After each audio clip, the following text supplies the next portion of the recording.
Praise the Lord. ஆண்டவராகிய இயேசு கிறிஸ்துவின் நாமத்தில் உங்களுக்கு என் அன்பின் வாழ்த்துதலை தெரிவித்துக் கொள்கிறேன்.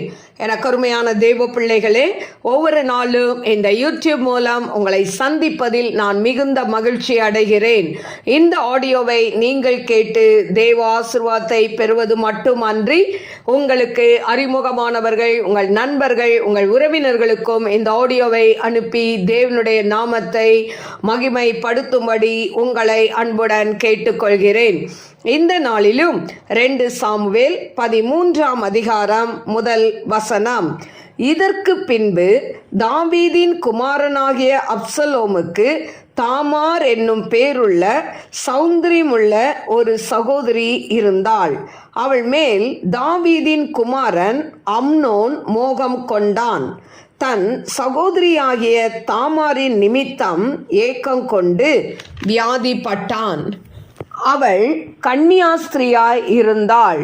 அவளுக்கு பொல்லாப்பு செய்ய அம்னோனுக்கு வருத்தமாய் கண்டது. அம்னோனுக்கு தாவீதுடைய தமையன் சிமியாவின் குமாரனாகிய யோனதாப் என்னும் பேருள்ள ஒரு சிநேகிதன் இருந்தான். அந்த யோனதாப் மகா தந்திரவாதி. அவன் இவனை பார்த்து, ராஜகுமாரனாகிய நீ நாளுக்கு நாள் எதினாலே இப்படி மெலிந்து போகிறாய்? எனக்கு சொல்ல மாட்டாயா என்றான். அதற்கு அம்னோன், என் சகோதரன் அப்சலோமின் சகோதரியாகிய தாமாரின் மேல் நான் ஆசை வைத்திருக்கிறேன் என்றான். அப்பொழுது யோனதாப் அவனை பார்த்து, நீ வியாதிக்காரனைப் போல உன் படுக்கையின் மேல் படுத்துக்கொள். உன்னை பார்க்கிறதற்கு உன் தகப்பனார் வரும்போது நீ என் சகோதரியாகிய தாமார் வந்து எனக்கு போஜனம் கொடுத்து அவள் கையினாலே சாப்பிடும்படிக்கு நான் பார்க்க என் கண்களுக்கு முன்பாக சமைக்கும்படி தயவு செய்ய வேண்டும் என்று சொல் என்றான். அப்படியே அம்னோன் வியாதிக்காரன் போல படுத்துக்கொண்டு ராஜா தன்னை பார்க்க வந்தபோது ராஜாவை நோக்கி, என் சகோதரியாகிய தாமார் வந்து நான் அவள் கையினாலே சாப்பிடும்படிக்கு என் கண்களுக்கு முன்பாக 2 நல்ல பணியாரங்களை பண்ணும்படி உத்தரவு கொடுக்க வேண்டும் என்றான். அப்பொழுது தாவீது வீட்டுக்கு தாமாரிடத்தில் ஆள் அனுப்பி, நீ உன் சகோதரனாகிய அம்னோன் வீட்டுக்கு போய் அவனுக்கு சமையல் பண்ணி கொடு என்று சொல்ல சொன்னான். தாமார் தன் சகோதரனாகிய அம்னோன் படுத்து கொண்டிருக்கிற வீட்டுக்கு போய் மாவெடுத்து பிசைந்து அவன் கண்களுக்கு முன்பாக தட்டி பணியாரங்களை சுட்டு சட்டியை எடுத்து அவனுக்கு முன்பாக அவைகளை வைத்தாள். ஆனாலும் அவன் சாப்பிட மாட்டேன் என்றான். பின்பு அம்னோன், எல்லாரும் என்னை விட்டு வெளியே போகட்டும் என்றான். எல்லாரும் அவனை விட்டு வெளியே போனார்கள். அப்பொழுது அம்னோன் தாமாரை பார்த்து, நான் உன் கையினாலே சாப்பிடும்படிக்கு அந்த பலகாரத்தை அறை வீட்டிலே கொண்டு வா என்றான். அப்படியே தாமார் தான் செய்த பணியாரங்களை அறை வீட்டில் இருக்கிற தன் சகோதரனாகிய அம்னோன் இடத்தில் கொண்டு போனான். அவன் சாப்பிடும்படிக்கு அவள் அவைகளை கிட்ட கொண்டு வருகையில் அவன் அவளை பிடித்து அவளை பார்த்து, என் சகோதரியே, நீ வந்து என்னோடே சயனி என்றான். அதற்கு அவள், வேண்டாம் என் சகோதரனே, என்னை அவமானப்படுத்தாதே. இஸ்ரவேலிலே இப்படி செய்யத்தகாது.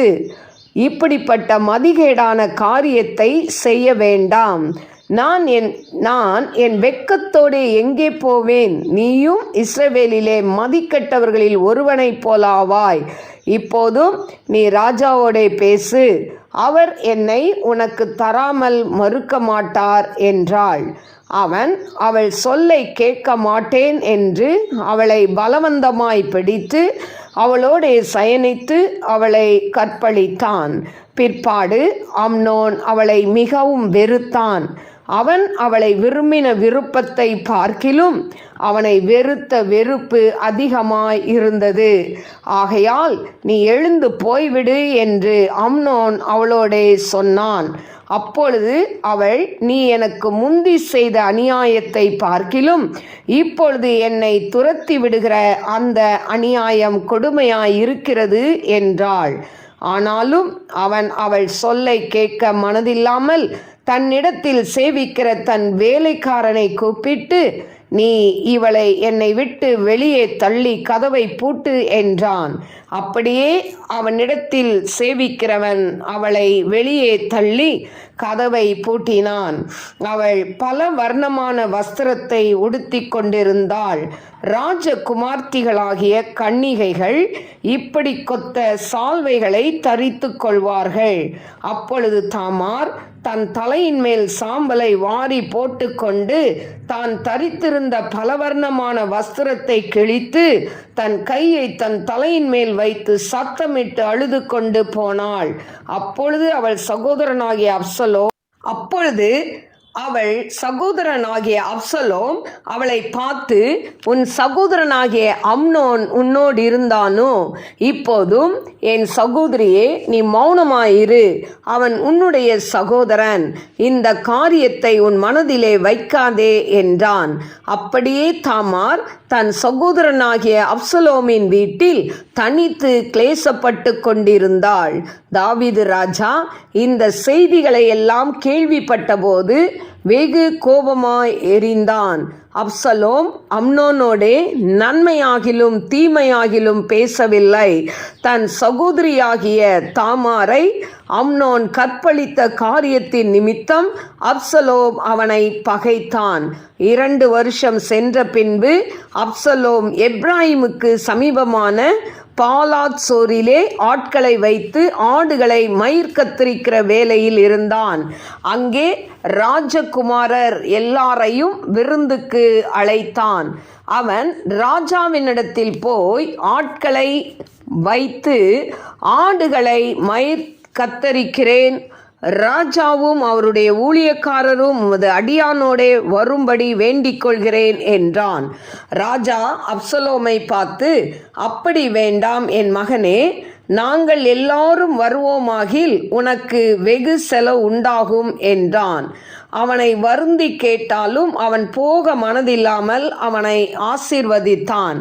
அப்பொழுது அப்சலோம், அது கூடாதிருந்தால் என் சகோதரனாகிய அம்னோனாவது எங்களோட வரும்படி அவனுக்கு உத்தரவு செய்யும் என்றான். அதற்கு ராஜா, அவன் உன்னோட வரவேண்டியது என்ன என்றான். அப்சலோம் பின்னையும் அவனை வருந்தி கேட்டுக்கொண்டபடியினால் அவன் அம்னோனையும் ராஜாவின் குமாரர் அனைவரையும் அவனோடே போகவிட்டான். அப்சலோம் தன் வேலைக்காரரை நோக்கி, அம்னோன் திராட்சை ரசம் குடித்து கழித்திருக்கும் சமயத்தை நன்றாய் பார்த்திருங்கள். அப்பொழுது நான் அம்னோனை அடியுங்கள் என்று சொல்லுவேன்.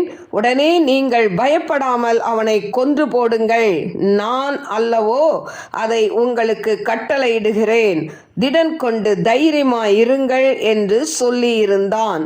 அப்சலோம் கற்பித்தபடியே அப்சலோமின் வேலைக்காரர் அம்னோனுக்கு செய்தார்கள். அப்பொழுது ராஜகுமாரர் எல்லாரும் எழுந்திருந்து அவரவர் தம் தம் கோவேறு கழுதையின் மேல் ஏறி ஓடி போனார்கள். அவர்கள் வழியில் இருக்கிற போதே அப்சலோம் ராஜகுமாரரை எல்லாம் அடித்து கொன்று போட்டான். அவர்களில் ஒருவரும் மீந்திருக்க விடவில்லை என்கிறதாய் தாவீதுக்கு செய்தி வந்தது. அப்பொழுது ராஜா எழுந்திருந்து தன் வஸ்திரங்களை கிழித்து கொண்டு தரையிலே விழுந்து கிடந்தான். அவன் ஊழியக்காரர் எல்லாரும் தங்கள் வஸ்திரங்களை கிழித்து கொண்டு நின்றார்கள். அப்பொழுது தாவீதின் தமையனாகிய சிமியாவின் குமாரன் யோனதாப் வந்து, ராஜகுமாரரான வாலிபரை எல்லாம் கொன்று போட்டார்கள் என்று என் ஆண்டவன் நினைக்க வேண்டாம். அம்னோன் மாத்திரம் செத்து போனான். அவன் தன் சகோதரியாகிய தாமாரை கற்பழித்த நாள் முதற்கொண்டு அது அப்சலோமின் நெஞ்சில் இருந்தது. இப்போதும் ராஜகுமாரர்கள் எல்லாரும் செத்தார்கள் என்கிற பேச்சை ராஜாவாகிய என் ஆண்டவன் தம்முடைய மனதிலே வைக்க வேண்டாம். அம்னோன் ஒருவனே செத்தான் என்றான். அப்சலோம் ஓடி போனான். ஜாமக்கார சேவகன் தன் கண்களை ஏறெடுத்து பார்த்தபோது இதோ அநேகம் ஜனங்கள் தனக்கு பின்னாலே மலை ஓரமாய் வருகிறதை கண்டான். அப்பொழுது யோனதாப் ராஜாவை பார்த்து, இதோ ராஜகுமாரர் வருகிறார்கள், உமது அடியேன் சொன்னபடியே ஆயிற்று என்றான். அவன் பேசி முடிந்தபோது ராஜகுமாரர் வந்து சத்தமிட்டு அழுதார்கள். ராஜாவும் அவனுடைய எல்லா ஊழியக்காரரும் மிகவும் புலம்பி அழுதார்கள். அப்சலோமோ அம்யூதின் குமாரனாகிய தல்மாய் என்னும் கேசூரின் ராஜாவினிடத்திற்கு ஓடிப்போனான். தாவீது தினந்தோறும் தன் குமாரனுக்காக துக்கித்து கொண்டிருந்தான். அப்சலோம் கேசூருக்கு ஓடிப்போய் அங்கே 3 வருஷம் இருந்தான். தாவீது ராஜா அம்னோன் செத்தபடியினால் அவனுக்காக துக்கித்து ஆறுதல் அடைந்தபோது அப்சலோமை பின்தொடரும் நினைவை விட்டுவிட்டான். கருமையான தேவ பிள்ளைகளே, இந்த நாளிலும் 2 சாமுவேல் 13ஆம் அதிகாரம் 1 முதல் 39 வசனங்களை நான் வாசித்திருக்கிறேன். கருமையான தேவ பிள்ளைகளே, இதில் பார்த்தீங்கன்னா இந்த 13ஆம் அதிகாரத்தில் இதில் பார்த்தீங்கன்னா அப்சலோமுக்கு தாமார் என்கிற ஒரு அதாவது தங்கை இருந்தாள் என்று சொல்லி நாம் பார்க்கிறோம். இப்போ இந்த தாமாரிடத்தில் தகாத உறவு கொள்ள விரும்பினவன் யாருன்னு சொன்னால் அம்னோன். இந்த அம்னோன் யார் அப்படின்னு சொன்னால் எப்ரோனில் அதாவது தாவீது ராஜாவுக்கு பிறந்தவன் தான் இந்த அம்னோன். அதாவது 2 சாமுவேல் 3ஆம் அதிகாரம் 1-5 நீங்கள் வாசித்து பாருங்கள். எப்ரோனில் தாவீது ராஜாவுக்கு பிறந்த முதல் மகன் அம்னோன். அதாவது அகினோவா தாவீதுக்கு பிறந்த மகன்தான் இந்த அம்னோன், ஃபஸ்ட்டு பிள்ளை. அதுக்கு அடுத்தது பார்த்திங்கன்னா 3வது அதாவது மனைவி 3வது அதாவது ஒரு பெண்ணிடத்தில் மாக்காள் என்பவளுக்கும் தாவீதுக்கும் பிறந்தது தான் 3வது மகன் அப்சலோம். இந்த அப்சலோம் கொடுத்துருக்கு, ஆனால் அந்த இடத்துல பெண்கள் பேர் கொடுக்கப்படாதனால தாமார் பெயர் இல்லை. எனக்கு அருமையான தேவ பிள்ளைகளே, இப்போ இந்த 3வது அந்த நபருக்கு மாக்காளுக்கு பிறந்த அந்த அப்சலோமும் தாமார், இப்போ அந்த தாமாரை தான் இந்த அம்னோன் என்ன பண்ணான், முதல் மகனான அம்னோன் என்ன பண்ணான், விரும்பினான். இப்போ விரும்பும்போது பார்த்தீங்கன்னா இவன் என்ன பண்ணியிருக்கலாம், நேராக ராஜா கிட்ட எனக்கு திருமணம் செய்து வைங்கன்னு சொல்லியிருக்கலாம். இவங்க அதாவது முறைப்படி அதாவது சகோதரிகள், ஆனால் 2 பேருக்கும் வேறு அம்மா. இப்போ அம்னோனுக்கு வேறு அம்மா, அதே போல் அப்சலோமுக்கு வேறு அம்மா, அப்பா தான் ஒருத்தர். ஸோ இப்போ திருமணம் செய்ய சொல்லியிருந்தா கூட தாவீது செய்து வைத்திருப்பான். ஆனால் இவன் அதாவது தாமாரை அந்த தாமாருடைய அழகில் அவன் மயங்கி அந்த தாமாரை எப்படியாவது அடைந்து விட வேண்டும் என்று சொல்லி, அதனால் இவன் இப்படி இருக்கிறதுனால யார்கிட்டையும் பேசாமல் இப்படியே இருந்ததுனால அவனுடைய சிநேகிதன் ஒருவன் இருக்கிறான். நீ ஏன் இப்படி நீ ஒரு பெரிய ராஜகுமாரனாக இருக்கிற, ஆனால் நாளுக்கு நாள் இப்படி மெலிஞ்சிட்டு போறியே, என்ன காரணம் அப்படின்னு சொல்லும்போது இவன் சொல்கிறான், நான் அந்த தாமார் மேலே ஆசை வச்சிருக்கிறேன். உடனே இவன் என்ன சொல்கிறான், இவன் தகாத ஒரு ஆலோசனையை சொல்லி கொடுத்து, நீ நல்லா உடம்பு சரியில்லாமல் படுத்துக்கிட்டு ராஜா வரும்போது இப்படி தாமார் எனக்கு ஒரு அடை செய்து கொடுக்கணும், அவள் கையால் சாப்பிடணும்னு சொல்லு அப்படின்னு சொன்ன உடனே அவன் சொல்லி கொடுத்த அந்த துர் ஆலோசனையை கேட்டுக்கொண்ட இந்த அம்னோன் என்ன பண்ணுறான், தாவீது வந்த உடனே அதே மாதிரி படுத்துக்கொண்டு பார்க்க வரும்பொழுது இப்படி சொல்லி அனுப்புகிறான். உடனே இந்த தாவீது தாமாரிடத்தில் ஆள் அனுப்பி, உன் சகோதரனாகிய அம்னோன் அவன் உடம்பு முடியாமல் படுத்திருக்கான், அவனுக்கு நீ போய் என்ன பண்ணு, அடை சுட்டு கொடு அப்படின்னு சொன்ன உடனே இவ கிளம்பி போகிறான். போய் அவன் கண் முன்னாலே மாவு எடுத்து பிசைந்து அடை சுட்டு கொடுக்கும்போது அவன் சாப்பிட மாட்டேன்னு மறுக்கிறான். அப்புறம் சொல்கிறான், இவங்கெல்லாம் போட்டோம் அப்படின்னு சொன்ன உடனே அதை எடுத்துட்டு அறைக்குள்ள வான்னு சொல்லும்போது அங்கே போகும்போது அவன் தகாத விதத்தில் நீ என் கூட அதாவது தவறாக நடக்க அழைக்கும் போது அவன் இப்படிலாம் பண்ணாத, இது முறைகேடான காரியம், நீ தாவீதிடத்தில் சொல்லு, அவர் திருமணம் செய்து வைப்பார் அப்படிலாம் சொல்லும்போது இவனுக்கு காதில் எதையும் வாங்காமல் அவளை அந்த இடத்துல தகாத முறையில் அவளை அடைய அவன் விரும்புகிறான். எனக்கு அருமையான தேவ பிள்ளைகளே, இப்படி அவளை அசிங்கப்படுத்தி அவளை என்ன பண்ணிட்டான், அனுப்பி விட்டுட்டான். ஆனால் எவ்வளோக்கு எவ்வளோ அவன் விரும்பினானோ அவ்வளோக்கு அவ்வளவு அவன் அதுக்கப்புறம் வெறுத்து நீ போயிரு, கண்ணு முன்னால் நிற்காத போயிருன்னு சொல்லி அந்த வேலைக்காரனை வச்சு அவளை துரத்தி விடுறான். இவன் எவ்வளோ சொல்கிறான், நீ முன்ன பண்ணதோட இது அதிகமான ஒரு கொடுமைன்னு சொல்லி அவன் என்ன சொன்னாலும் காதில் வாங்காமல் துரத்தி விட்ட உடனே அவள் தன் வஸ்திரங்களை கிழித்து கொண்டு அவள் சாம்பலை வாரி அள்ளி போட்டுட்டு புலம்பி அழுதுட்டு போகும்போது இந்த சூழ்நிலை, இந்த காட்சியை யார் பார்க்குறான்னா அவங்க அண்ணன் அப்சலோம் பார்க்குறான். அப்போ கேட்குறான், அம்னோன்னு உன்கிட்ட தவறாக நடந்துக்கிட்டானான்னு கேட்டுட்டு, ஆனாலும் இதை நீ உன் மனசில் வச்சுக்காத, உன் சகோதரன் சொல்லிட்டு அவன் அவளை ஆறுதல் படுத்திட்டு அவன் அமைதலாக போயிடுறான். ஆனால் இந்த தாமார் அவங்க வீட்டில் மனசில் உடைக்கப்பட்ட நிலைமையில் அவள் அப்படியே அங்கே வீட்டில் அவள் அழுது கொண்டே இருக்கிறதை நாம் பார்க்கிறோம் வருத்தத்தோடு. ஆனால் இப்படி காலங்கள் கடந்து போகுது, 2 ஆண்டுகள் கடந்து போகிறது. அம்னோன் அதாவது அப்சலோம் ஒரு நாள் என்ன பண்ணுறான், மயிர் கத்திரிக்க ஆடுகளை வைத்துக்கொண்டு வேலையாட்களை வைத்துக்கொண்டு அந்த மயிர் கத்திரிக்க போகிறேன்னு சொல்லி அப்சலோம் என்ன பண்ணுறான், 2 வருஷம் கழித்து தன்னுடைய அதாவது தாவீதை கூட இருக்கிறவங்களையெல்லாம் கூப்பிடும்போது நாங்களாம் வந்தால் உனக்கு செலவு அதிகம் அப்படிலாம் சொன்னாலும் கேட்கல. கடைசியில் என்ன கேட்குறான், அந்த சகோதரனாகி அம்னோனாவது எங்களோட வரும்படி அவனுக்கு உத்தரவு செய்யும். அப்போ அந்த அம்னோனையாவது அனுப்புங்க அப்படின்னு கேட்டோடனே அம்னோன் ஏன்ப்பா அவங்க கூட வரணும் தாவீது கேட்குறாரு. கேட்டுட்டு ஆனால் இவன் ரொம்ப கட்டாயப்படுத்தின உடனே அம்னோனையும் கூட எல்லா அதாவது அந்த ராஜாக்களையும் என்ன பண்ணுறான் இவன் கூட அனுப்பி வைக்கிறான். இப்படி அனுப்பி வச்ச உடனே இந்த அப்சலோம் சொல்றான் அப்சலோம் சொல்றான் வேலைக்காரங்க கிட்ட, அதாவது அம்னோன் நல்லா திராட்சை ரசம் குடிச்சு இருக்கும்போது அவனை அடிங்கன்னு சொல்லுவேன், நீங்கள் அடித்து அவனை என்ன பண்ணிடணும், க்ளோஸ் பண்ணிடணும் அப்படின்னு சொல்லி வச்சுருப்பான். நீங்கள் பயப்படாதீங்க, தைரியமாக செய்யுங்க, நான் தான் சொல்கிறேன் அப்படின்னு உடனே இந்த அப்சலோம் சொன்னபடியே இந்த அம்னோன் நல்லா குடிச்சு வெறிச்சு இருக்கும்போது அவனை அடித்து என்ன பண்ணிடுறாங்க, கொன்னுடுறாங்க.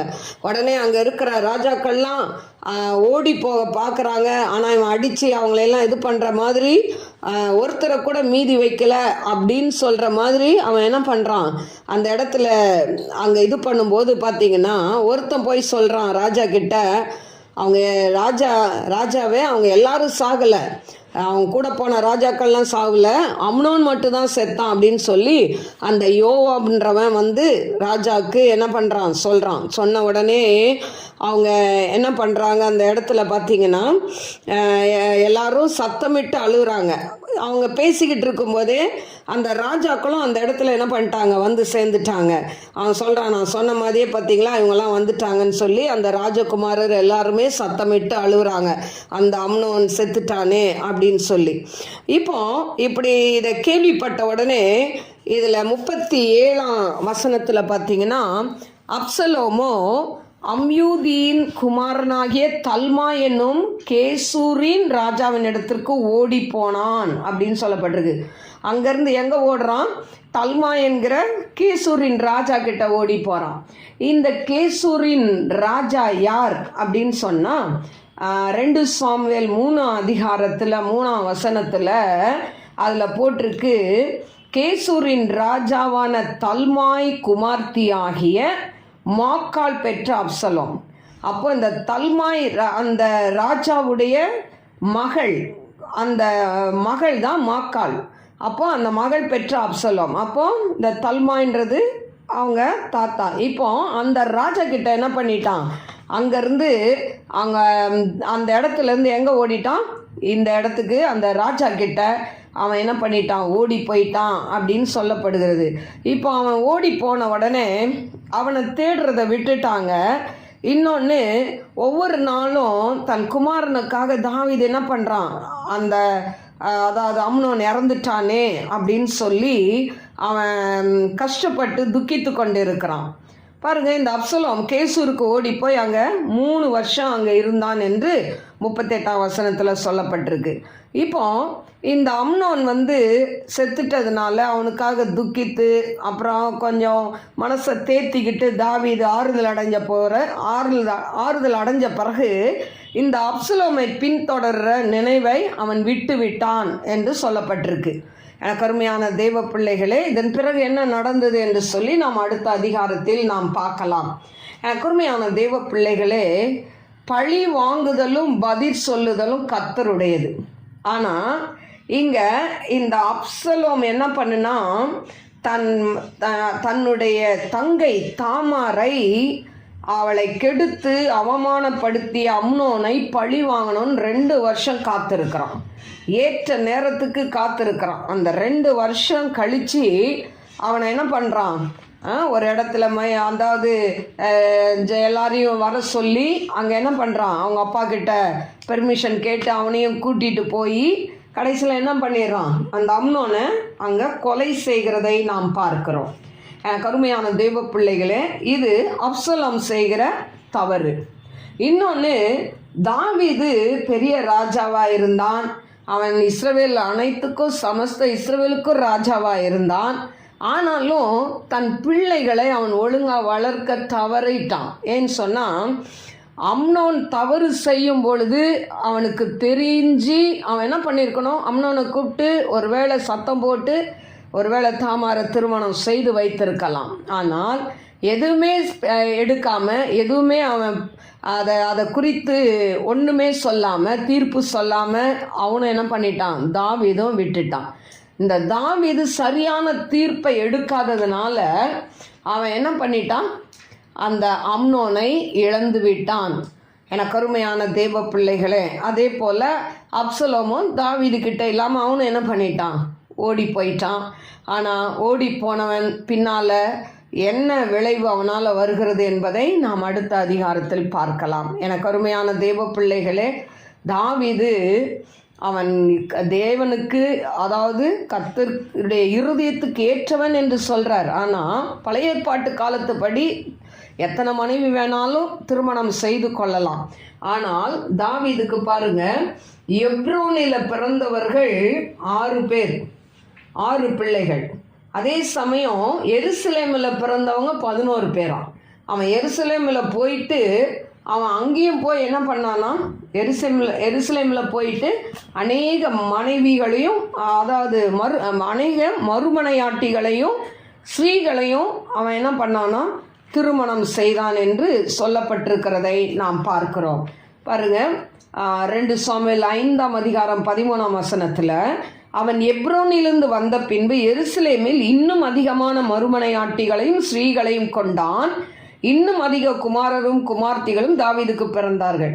இதில் குமாரர் பேர் தான் இருக்குது, 11 பேர்.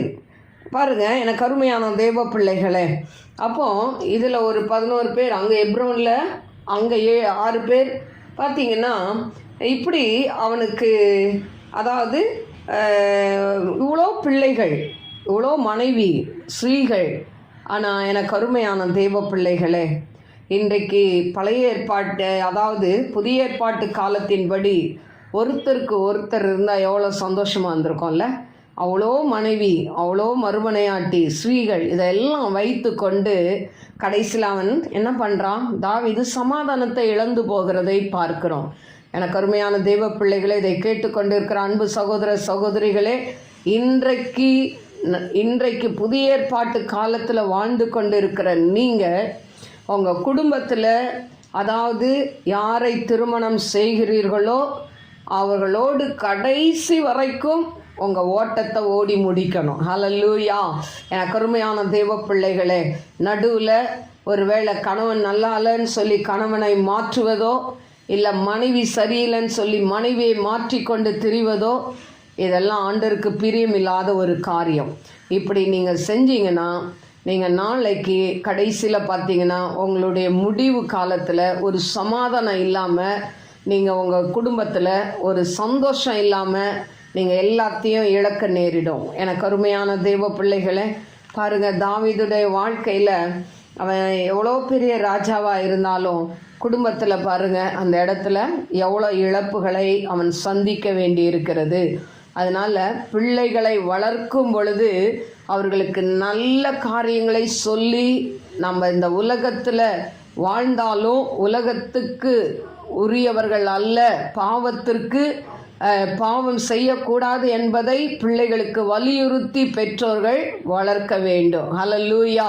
எல்லாவற்றுக்கும் மேலாக உங்கள் பிள்ளைகளை கர்த்தருக்குள்ளே நீங்கள் நடத்த வேண்டும். கர்த்தருக்குள்ளே வழி நடத்திட்டீங்கன்னா அந்த பிள்ளைகள் ஒரு நாளும் தவறு செய்ய முடியாது. அதனால் சிறு வயதிலிருந்தே அவர்களை வசனத்திலையும் வேத வசனத்திலையும் ஜெபத்திலையும் ஆண்டவருக்குரிய பக்தி வைராக்கியத்திலையும் நீங்கள் வளர்த்துட்டீங்கன்னா இந்த உலகம் இன்றைக்கு போகிற சூழ்நிலையில் எத்தனையோ பிள்ளைகள் சிறு வயதிலே கெட்டு போகிறதை நாம் பார்க்கிறோம். ஆனால் அவருடைய பிள்ளைகளை தேவன் பாதுகாத்து கொள்வார். அதனால் பெற்றோர்கள் மிக ஜாக்கிரதையாய் உங்கள் பிள்ளைகளுக்காக நீங்கள் உபவாசித்து அவர்களுக்காய் ஜெபித்து நல்ல ஆலோசனை சொல்லி அவர்களை நீங்கள் வளர்க்கும் பொழுது கர்த்தர் உங்கள் ஜெபங்களை கேட்டு அவர்களை ஆசீர்வதிப்பார். ஹல்லேலூயா. நாம் கண்களை மூடி நாம் ஜெபிப்போம். ஸ்தோத்திரிக்கிற ஆண்டவரே, மகா பரிசுத்தமுள்ள நல்ல தகப்பனே, நன்றியோடு ஸ்தோத்திரிக்கிற ராஜா, மகிமையின் தேவனே மாக்கு ஸ்தோத்திரம். சிங்காசனத்தில் வீற்றுக்கிறவரே மாக்கு ஸ்தோத்திரம். ராஜாதி ராஜாவே மாக்கு ஸ்தோத்திரம். தேவாதி தேவனே மாக்கு ஸ்தோத்திரம்.